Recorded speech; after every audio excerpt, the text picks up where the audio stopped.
Welkom by hierdie leereenheid oor handelsmerkbou, 'n kragtige, strategiese instrument in vandag se sakewêreld. Handelsmerkbou is die strategiese proses om 'n unieke identiteit vir 'n besigheid of produk te skep deur middel van visuele elemente, boodskappe en waardes, met die doel om erkenning, vertroue en emosionele verbindings met sy teikengehoor te bou. Handelsmerk is die skep van 'n duidelike identiteit vir 'n besigheid of produk deur ontwerp, boodskappe en waardes te gebruik om erkenning, vertroue en emosionele verbindings met die gehoor te bou, wat vorm gee aan hoe dit in die mark waargeneem word. Die doel van handelsmerk is om 'n unieke identiteit te vestig, vertroue te bou en emosionele verbindings met die gehoor te bevorder, wat uiteindelik 'n besigheid of produk onderskei, lojaliteit dryf en langtermynwaarde in die mark skep.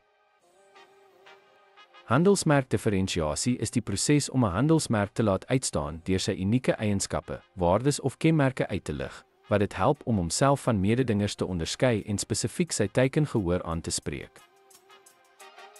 Funksionele voordele fokus op praktiese waarde, soos kwaliteit of gerief, terwyl emosionele voordele dieper verbintenisse skep deur gevoelens van vertroue, lojaliteit of geluk op te roep. Saam verbeter hulle 'n handelsmerk se aantrekkingskrag en versterk hulle kliënteverhoudings.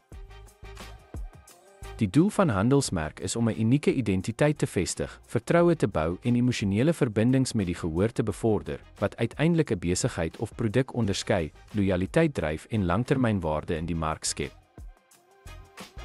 Ten slotte, handelsmerk is noodsaaklik vir die vestiging van 'n unieke identiteit en die bou van vertroue. Deur te onderskei deur emosionele aantrekkingskrag, skep dit verbindings en verbeter erkenning. Sterk handelsmerk dryf nie net lojaliteit nie, maar verseker ook blywende sukses in 'n mededingende mark.